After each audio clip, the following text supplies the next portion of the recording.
Assalamu alaikum everyone. I hope you are doing well. In today's video, we will be solving some past paper questions of physical quantity and units. And the subtopic is SI units and derived units. So let's begin. Our first question is which estimate is realistic? So let's see. The kinetic energy of bus traveling on an expressway is 30,000 joules. तो क्या आपको लगता है कि 30,000 joule होती होगी? Check कर लेते हैं। वैसे कुछ ज्यादा एस्टिमेट दे दिया है उन्होंने, बट चेक करते हैं। काइनेटिक एनर्जी का फॉर्मूला होता है 1/2 mv²। 1/2 लिखा। मास कितना होता होगा एक बस का? मेरे हिसाब से 4,000 4,500 होता होगा केजी। तो यहाँ पे लिखते हैं 4,500। सही। उसके बाद लिखते हैं इसकी 10 स्क्वायर जो हो गया, इसकी स्पीड हो गई। एवरेज स्पीड बस की यही होती है। इसको कैलकुलेटर में डाल के चेक करते हैं। इसकी स्पीड आ रही है तकरीबन तकरीबन 22.5। अप्रोक्सीमेटली ले लेते हैं 23। सही, 23,000 जूल्स आ रही है। तो ये ज्यादा है और 23 जो एक्चुअल स्पीड है वो कम है। तो इस हिसाब से ए हमारा अच्छा एस्टिमेट नहीं बना। बी की बात करते हैं। The power of domestic light is 30 watts. Domestic light जो होती है यहाँ 30 वॉट्स की नहीं होती। बल्ब जो होता है नॉर्मल उसकी बात हो रही है, वो 11 वॉट का होगा, ज्यादा से ज्यादा 12 वोल्ट का होगा। तो ये गलत हो गया। आगे बात करते हैं। The temperature of hot oven is 300 kelvin. नो, 300 केल्विन नहीं होता उसका। हाँ, डी सही लग रहा है। The volume of air in car is 0.03 metre cube. Car का टायर है। सही है। और अगर उसमें हवा भर दी जाए तो क्या इसका वॉल्यूम बनेगा? 0.03 मीटर क्यूब बनेगा। इसको आसानी के लिए मैं इसको कन्वर्ट कर देता हूँ 1 मीटर क्यूब। इसको डेसीमीटर में डीएम क्यूब में कन्वर्ट कर देता हूँ। 1 मीटर क्यूब में 1000 डीएम क्यूब होते हैं हमारे। तो अगर मैं लिखूं 0.03 मीटर क्यूब तो उसको मल्टीप्लाई करूंगा 1000 से, क्योंकि जब बड़े यूनिट से जाते हैं छोटे यूनिट में तो हम करते हैं मल्टीप्लाई। 0.03 मल्टीप्लाई बाय 1000 किया, 30 डीएम क्यूब। इतना वॉल्यूम चाहिए एक टायर को भरने के लिए। ये हमारा बिल्कुल जो है वो सही एस्टिमेट है। So D is our correct answer. Right. आगे मूव करते हैं। What is the reasonable estimate of the volume of one page from this examination paper? अच्छा, कोई जैसे आपके पास पेपर है तो उसका वो पूछ रहा है कि रीजनेबल एस्टिमेट क्या होगा वॉल्यूम का। इस क्वेश्चन में सॉल्व करते हैं कि कोई भी अपने पास, अगर आपके पास कोई पेपर है तो वो उठाइए और उसकी लेंथ मेजर करें। यहाँ से लेके यहाँ तक उसकी लेंथ मेजर करें। पे मेजर करें उसकी ब्रेथ यहाँ से लेके यहाँ तक। तो मैं अपने पेपर में पहले मेजर कर लेता हूँ। एक्चुअल पेपर पे मेजर करता हूँ उसको बल्कि। तो मेरी जो लेंथ आ रही है ये वाली, वो है अप्रोक्सीमेटली बता रहा हूँ। एग्जैक्ट का तो यहाँ पे काम नहीं है, उन्होंने एस्टिमेट ही कहा हुआ है। तो मेरी लेंथ यहाँ पर आ रही है तकरीबन तकरीबन 30 सेंटीमीटर। और जो मेरी चौड़ाई है, विड्थ है, वो आ रही है मेरी 18 आ रही है। बट मैं उसको अगर राउंड ऑफ कर लूँ तो 20 हो जाएगी। 20 cm क्यूब। लेंथ ये आ गई 30 और विड्थ आ गई 20। तो जब इन दोनों को मल्टीप्लाई किया तो आंसर क्या आया? 3 to the 6 600 सेंटीमीटर। तो अब हमारे पास आंसर्स किस में गिवे हैं? मीटर मिलीमीटर में। अब मैं जाऊं अगर सेंटीमीटर से मिलीमीटर में तो मुझे क्या करना पड़ेगा? और इसका वॉल्यूम भी हमें चाहिए होगा, क्योंकि वॉल्यूम ऑफ रेक्टेंगुलर पेज होता है ना हमारे पास। तो वॉल्यूम ऑफ रेक्टेंगल होता है लेंथ, विड्थ और हाइट। बल्कि सही, लेंथ, विड्थ और हाइट। हाइट भी हमारी तकरीबन अगर होगी तो 10 सेंटीमीटर होती है। तो उसको मल्टीप्लाई किया हमने 10 से, तो 600। 6000 हो गया ये। सही है, तो ये हमारा हो गया final answer. C is our right answer, 6000 millimetre. इसको आप कन्वर्ट करके भी कर सकते हैं, अगर सेंटीमीटर से आप चले जाएं मिलीमीटर में, तब भी ये हो सकता है solve. But correct answer is C. आगे वो कह रहा है what is physical quantity. Physical quantity की बेसिकली ये डेफिनेशन बतानी है, जो हमने पिछले लेक्चर में भी पढ़ी है। वही डेफिनेशन यहाँ पे लिख देते हैं। अ क्वांटिटी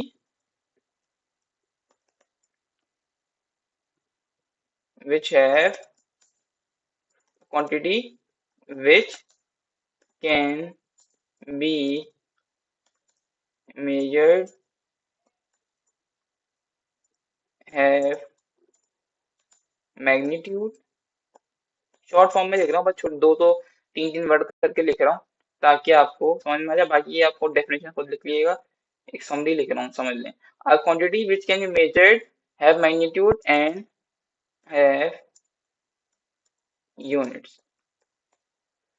ऐसी क्वांटिटी होती है जिसके पास यूनिट्स होते हैं, मैग्नीट्यूड होता है और वो मेजरेबल होती है। ये सारी चीजें मिलकर बनाती हैं एक फिजिकल क्वांटिटी। आगे कह रहे हैं name to examples of SI base quantities. Base quantities हमारे पास पांच थी: लेंथ, करंट, टाइम, टेम्परेचर और मास। तो इनमें से दो लिख सकते हैं आप, कोई भी जो मैंने टेबल पढ़ाया था पिछली क्लास में, वो उसी टेबल में से कोई भी दो देख के लिख लें।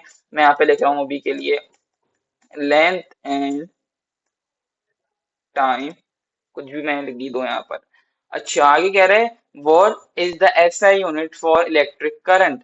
इलेक्ट्रिक करंट का एसआई यूनिट क्या होता है? एम्पेयर। अच्छा हाँ, एक इम्पोर्टेंट बात जो कि मैं बताना भूल गया, वो ये कि एम्पेयर आपको जब भी लिखेंगे आप अपने आंसर शीट में, एम्पेयर हमेशा स्मॉल लिखेंगे। एम्पेयर कैपिटल नहीं लिखेंगे, क्योंकि स्मॉल एम्पेयर नाम है यूनिट का। कैपिटल एम्पेयर जो है, जो ये एम्पेयर लिखा हुआ है बड़े ए से, कैपिटल ए से, और यहाँ पे जो लिखा हुआ है स्मॉल ए से, इन दोनों में फर्क है। स्मॉल ए जो है हमारा यूनिट होता है, और कैपिटल ए हमारा किसी बंदे का नाम होता है। एम्पेयर, एम्पेयर एक साइंटिस्ट का नाम था। इसी तरह अगर मैं लिखूं न्यूटन कैपिटल में और लिखूं न्यूटन स्मॉल में, तो क्या फर्क है? छोटा वाला जो न्यूटन है एन से स्टार्ट हो रहा है, स्मॉल एन वाला, वो हमारा एक यूनिट है। और जो लार्जर एन वाला जो है जिसमें एन कैपिटल है, वो एक साइंटिस्ट का नाम है, नेम है साइंटिस्ट का। तो ये फर्क है, इससे काफी ख्याल रखना पड़ता है। जब भी कोई नाम लिखें किसी यूनिट का, हमेशा हम इसको स्मॉल में लिखेंगे। आगे मूव करते हैं। How many base units are there. कितने बेस यूनिट है हमारे पास? वैसे तो 7 है, मगर हमारे सिलेबस में कितने हैं? 5। हम लिखेंगे हमेशा 7 ही, क्योंकि एक्चुअल में तो 7 होते हैं ना। फैक्ट तो यही है ना कि 7 होते हैं। अब सिलेबस में 5 है, वो अलग बात है। आगे बढ़ते हैं। What prefix represent 10⁶? कौन सा है? माइक्रो। आगे कह रहा है which derive unit is use for force. Force के लिए कौन सा डिराइव यूनिट यूज होता है, वो बता दीजिए। तो फोर्स का बेसिकली जो फॉर्मूला होता है F=ma, और इसका यूनिट क्या होता है? न्यूटन। अब वो पूछा ड्राइव यूनिट कौन सा होता है, तो हम सिंपली लिख देंगे यहाँ पर Newton is hour drive unit. अगर वो कहता कि एसआई यूनिट क्या है, तो हम क्या क्या करते हैं यहाँ पर? मास का जो यूनिट होता है वो क्या होता है? केजी। और एक्सेलरेशन का क्या होता है? एमएस, मीटर पर सेकंड स्क्वायर। अब मैं अगर एस को उधर ऊपर लेके जाऊं, एस की जो पावर है उसको ऊपर लेके जाऊं, तो ये ऐसा हो जाएगा के जी एम एस -2। तो this is our SI unit, SI base unit actually, K G M S -2। अगर वो कहता है कि बेस यूनिट बताएं तो हम ये लिख देते। अभी फिलहाल के लिए हमारा आंसर न्यूटन ही है। आगे क्या कह रहा है? आगे वही कह रहा है कि what does the prefix giga means. Giga का मतलब क्या होता है? अब जो मैंने आपको टेबल बताया था कि टेरा का मतलब है 10 की पावर 12, गीगा का मतलब है 10 की पावर 9, मेगा का मतलब है क्या? 10 की पावर 6। इसी तरह किलो का मतलब है 10 की पावर 3, राइट? इस तरह चलता जाएगा। तो अभी वो कह रहे हैं गीगा, तो इस हिसाब से क्या बना? 10 की power 9 is our answer for giga, right? आगे बात करते हैं। क्वेश्चन नंबर 8 में कह रहा है how many significant figures does 0.00340 have? अब यहाँ पे एक बात है कि सिग्निफिकेंट फिगर के जो हमने रूल पढ़े थे वो ये थे कि पॉइंट के बाद जितने भी नंबर जो भी जीरो होते हैं वो काउंट नहीं होते, और ना पॉइंट से पहले वाले जीरो काउंट होते हैं। पॉइंट के बाद वाले जो नंबर्स हैं वो ऑब्वियसली काउंट होगा, और जो लास्ट वाला जीरो है, जो लास्ट वाला जीरो है वो भी काउंट होगा। जैसे मैं अगर लिखूं 4350, तो यहाँ पे कितने सिग्निफिकेंट फिगर हैं? 4 है। आखिरी वाला जीरो काउंट होता है, शुरू वाले जीरो काउंट नहीं होते। तो इस हिसाब से यहाँ पे कितने सिग्निफिकेंट फिगर हो गए मेरे पास? इसको मैं ऐसे इरेज कर देता हूँ। As you can see directly हमारे पास 3 सिग्निफिकेंट फिगर हो गए, 3, 4 और ये लास्ट वाला जीरो। तो यहाँ लिख देंगे 3 सिग्निफिकेंट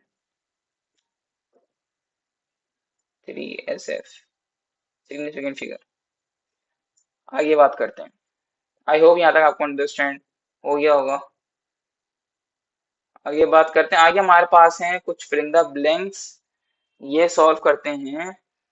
यहाँ पे कह रहे हैं a physical quantity has both dash and dash. क्या चीजें हैं फिजिकल क्वांटिटी के पास? उसके मैं बताया था कि दो चीजें होती हैं। वो एक तो इसके बाद मैग्नीट्यूड होता है फिजिकल क्वांटिटीज के पास, और क्या होता है? यूनिट। जैसे कि मैंने ऊपर भी लिखा हुआ है यहाँ पर, a quantity which can be measured have a magnitude and have units. दो चीजें बतानी है, मैं यहाँ पे लिख रहा हूँ have a magnitude and unit. सही है। तो आगे वो कह रहा है कि the SI system based on dash units. SI जो सिस्टम होता है उसमें कितने यूनिट्स होते हैं? एसआई कितने टोटल यूनिट्स होते हैं हमारे पास? 7। सिलेबस में हमारे पास 5 हैं, मगर जो रियल फैक्ट है वो तो 7 ही है ना हमारे पास टोटल। तो इस हिसाब से 7 इज आवर राइट आंसर। आगे कह रहा है कि the unit for mass is dash and symbol is dash. ये आप खुद सॉल्व करें, बाद में इसका आंसर लिख लीजिएगा, वीडियो पॉज कर लें। तो the unit of mass is kilogram and its symbol is kg। ये सारे बहुत आसान फिल इन द ब्लैंक है, ये सारे आप पहले खुद सॉल्व करें, उसके बाद इसके आंसर देख लीजिएगा पॉज करने के बाद। फोर्थ में मूव कर रहा हूँ।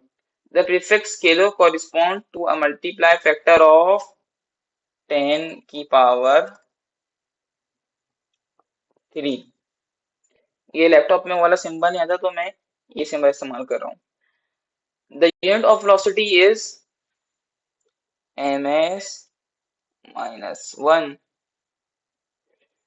तो इसमें लिखा हुआ the unit of energy is, energy का यूनिट क्या होता है? जूल्स। आगे the prefix nano corresponds to, nano की पावर क्या होती है? टेबल में जाएं, जाके चेक करें। मैं अभी लिख देता हूँ अभी फिलहाल। 10 की power -3, -9 sorry. The process of checking unit for correctness is. अब हमने जो 8 वाला है उसका आंसर आप खुद देंगे कि 8 वाले में हमने पिछली वाली क्लासेस में हमने ये पढ़ा है कि एक कोई प्रोसेस कहलाता था, एक चीज का प्रोसेस का नाम था जिसमें हम यूनिट्स को बराबर किया करते थे। वो नाम हमें यहाँ पे लिखना है। I am giving you 5 seconds. 5, 4, 3, 2, 1। Yes, so the answer is homogeneity। Homogeneity हमारा आंसर है भाई, जिसमें दोनों यूनिट हमारे बराबर हुआ करते थे। ये लिखा हुआ भी है, the process of checking units. आगे 9 पे बात करते हैं। Dash are use to express very large number और small units concisely. Standard form.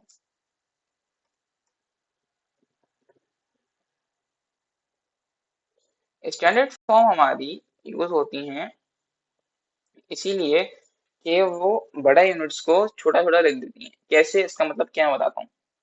पहले तो यहाँ पे लिख देता हूँ मैं standard form. S F mean standard form और S F mean significant figure as well. So अब यहाँ पे स्टैंडर्ड फॉर्म की बात हो रही है तो उसकी एग्जांपल देता हूँ। अगर मेरे पास लिखा हुआ है 2 एक्सपोनेंट 10 3, 2 × 10⁻³ तो मैं इसको कैसे लिख सकता हूँ। 2 और 10 की पावर यूं खुल जाएगी तो 1 2 3, 3 जीरो मेरे पास आ गए। पॉजिटिव पावर है तो इस तरफ जीरो आते हैं, नेगेटिव पावर है तो इस तरफ जीरो आते हैं। खैर 3 जीरो मेरे पास यहाँ पर आ गए। अब मैं 2000 लिखने के बजाय सीधे ये ना लिख दूं 2 × 10⁻³ ये ज्यादा सिंप्लीफाइड लग रहा है या ये वाला। इस टाइम मेरे पास अगर बड़ा नंबर होता 4 1 2 3 4 5 6, अगर मेरे पास जीरो जीरो होते रहते तो मैं कैसे लिख देता 1 2 3 4 5 6। यहाँ पे मेरे पास 6 जीरो है, मैं सिंपली इसको लिख देता हूँ 4 एक्सपोनेंट 10⁻⁶। ज्यादा सिंपल कौन सा है, ये या ये सेकंड वाला। तो इसलिए यूज होती है स्टैंडर्ड फॉर्म या फिर साइंटिफिक नोटेशन ताकि हम यूनिट्स को कंसाइजली या प्रिसाइजली लिख सकें। आगे बढ़ते हैं। 10 the symbol for time is. अब अक्सर बच्चे क्या गलती करेंगे, लिख के आ जाएंगे सेकंड्स। गलत, सेकंड्स। भाई वो पूछ रहा है सिंबल क्या है टाइम का। टाइम का सिंबल होता है टी, खत्म बात। सेकंड लिखना ही नहीं है। यूनिट थोड़ी पूछ रहा है, अगर यूनिट कहेगा तो सेकंड लिखेंगे, टी लिखा हुआ है इसका मतलब सिंबल। Got it. आगे बढ़ते हैं। कुछ टॉपिक, क्योंकि हमारा जो ऐसा यूनिट्स वाला है सब टॉपिक एंड हो चुका है, जिससे कुछ रिव्यू क्वेश्चन भी सॉल्व कर लेते हैं। लिखा विच of the following is a base SI unit. Base SI unit कौन सा है जो कि होता है हमारा टेबल में, हमने टेबल डिस्कस किया था उनमें जो यूनिट है वो यूनिट हमें लिखने हैं। आगे मैं टेबल दिखा भी दूंगा। खैर अभी इसको खुद सॉल्व कीजिए वीडियो पॉज करके। तो उसका आंसर है न्यूटन तो बिल्कुल भी नहीं था हमारे पास उस टेबल में। न जूल था, हाँ किलोग्राम था, वॉट नहीं था। तो kilogram means mass is our right answer. Question 2 हमसे कह रहा है द प्रीफिक्स माइक्रो मीन्स। तो माइक्रो का मतलब होता है 10⁻⁻⁶। सो इस तरह से बी हमारा आंसर हो गया। आगे मूव करते हैं 3 की तरफ। विच क्वांटिटी इज स्केलर। स्केलर वो होती हैं जिनके पास डायरेक्शन नहीं होती बल्कि मैग्नीट्यूड होता है। सो जिसके पास डायरेक्शन और मैग्नीट्यूड दोनों होता है वो होती है हमारी वेक्टर। तो इसलिए वेलोसिटी हमारी हो गई वेक्टर। एक्सेलरेशन के बाद भी डायरेक्शन भी होती है और मैग्नीट्यूड भी होता है, तो ये भी होगा हमारी वेक्टर। फोर्स भी हमारी वेक्टर है। मास ऐसी चीज है जो कि सिर्फ बेस करती है डायरेक्शन के ऊपर। मास का मास ऐसी चीज है जो कि बेस करती है मैग्नीट्यूड के ऊपर। मास का कोई डायरेक्शन नहीं होती। So D is our right answer. आगे बात करते हैं। Which of the following is a derive quantity. Derive quantity कौन सी है जो कि बेस से मिलके बनती है। तो हमारे पास केल्विन एक डिराइव क्वांटिटी है, जैसे कि आप देख सकते हैं यहाँ पर। केल्विन हमारे पास डिराइव क्वांटिटी है, बल्कि सॉरी केल्विन हमारे पास बेस क्वांटिटी है। जितनी भी यहाँ पे सारी लिखी हुई है वो हमारे पास बेस क्वांटिटीज है। इनमें से जो चीज नहीं लिखी हुई वो हमारी डिराइव क्वांटिटी है। सही। आगे देखते हैं। तो केल्विन हमारा हो गया बेस, और सेकंड मतलब टाइम ये भी हमारा उस टेबल में लिखा हुआ था तो ये भी हमारा बेस हो गया। जबकि न्यूटन यानी फोर्स नहीं लिखा हुआ था, फोर्स यहाँ पे कहीं भी नहीं लिखा।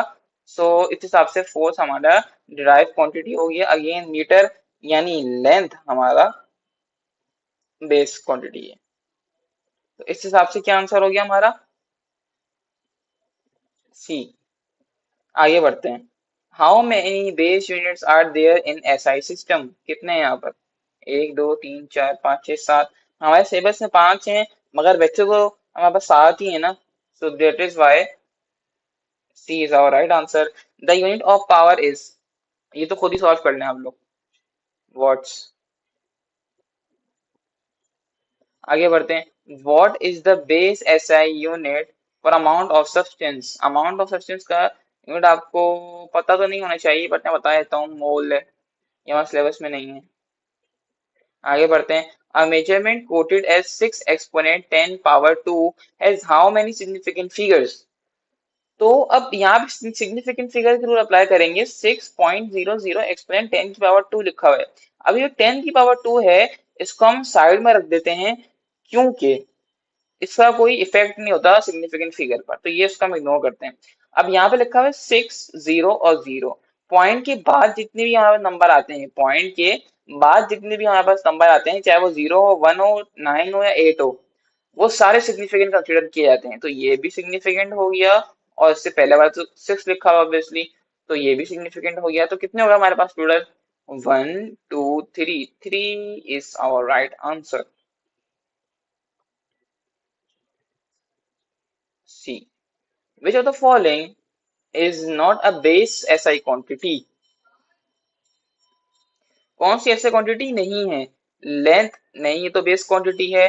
टाइम, अब देख रहे हैं टाइम भी यहाँ लिखा हुआ है, तो टाइम भी बेस क्वांटिटी है हमारी।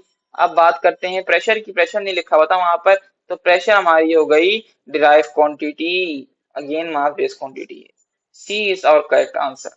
आगे बात करते हैं, the drive unit for electrical resistance is, electrical resistance का यूनिट मतलब रेजिस्टेंस का यूनिट क्या होता है, ओम्स, और इसका सिंबल क्या होता है, ऐसे। एक मिनट दोबारा बनाता हूँ, सिंबल इसका होता है कुछ ऐसे। तो B is our right answer. Coulomb जो है वो चार्ज का सिंबल होता है, वॉट अगेन पावर का, और वोल्ट ईएमएफ का या फिर वोल्टेज का होता है, इसलिए B is our right answer. आगे कुछ हमारे पास ट्रू फॉल्स स्टेटमेंट हैं, जिनको हमें एफ या टी लिखना है जिनकी जगह पर, तो उनको स्टडी कर लेते हैं। और वैसे भी हमारा ये लास्ट क्वेश्चन है। The SI unit for force is Newton. क्या ऐसा यूनिट फोर्स का न्यूटन होता है? वीडियो पॉज करें और ट्रू या फॉल्स में जवाब दें। तो उसका असल आंसर है टी, ट्रू। यस, फोर्स का ऐसा यूनिट तो न्यूटन होता है। आगे वो क्या कह रहा है, the prefix centi mean, centi का मतलब क्या होता है, 10 की पावर 2। सो अब इस पे देखते हैं क्या आता है, ट्रू या फॉल्स। हमने क्या पढ़ा था, tera, giga, mega, kilo, deci, centi. Tera की पावर 10 की पावर 12, और गीगा की 9, मेगा की 6, किलो की 3, डेसी की 1, सेंटी की क्या, डेसी सॉरी -1, सेंटी की -2। So yes, this is true.